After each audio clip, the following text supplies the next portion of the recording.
may space na yan, kumabig ka na. Punta dyan. Lalapit mo yung uso na sakyan mo dito. Yan. Tapos pag pakaramdam mo, padikit, babalik mo lang. Kaunti lang. Okay. Sige pa. O, doon ka sa una tumingin. Then, position sa gitna. Iyon, ano? Madagdag ka ng gas kasi medyo pocket yan. Kailangan natin ng konting pwersa, ano? So, bagalan mo lang din. So, hintayin mo na yung kantungan na yon, hintayin mo yung mirror mo. At least lumagpas, then full turn. Pero mabagal lang yung takbo. Lagpas mo ng mirror, full turn. Pero hindi mo kailangan magmadali. Bagal lang. Balik mo muna konti. Okay. Para yung gutter dyan, hindi masagasaan. Yan, balik lang yan. Okay. Yan, balik. Very good. Dagdag ka ng gas. Ito apat na pwede ka nang kumabig. Ito, doon mo na siya. Pag-alam mo. Okay. Yun, full turn. Tapos, tingnan dito, makita mo siya. Stop.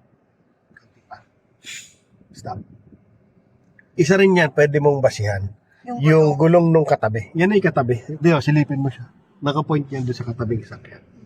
Pero, sa ngayon ba, kita mo ba yung tinapatan mo ng mirror? Yung isang ilaw? Abante ka na ba? Stop na. Okay. Abante ka na konti. Para makita mo. Okay. Ayan. Stop. Kita mo na? Kita ko na. Ayun. So, lagay mo sa reverse. Tapos, full turn ka na po dito.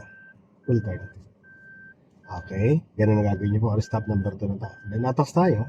Dito ka muna titiin. Kasi pwedeng dumikit yung katawan ng sakyan mo dyan. No?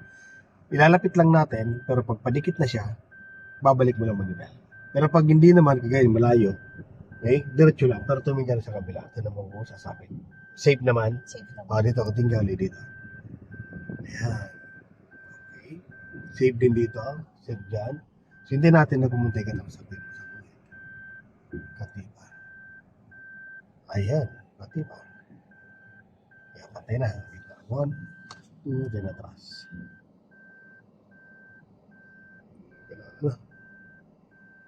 Okay.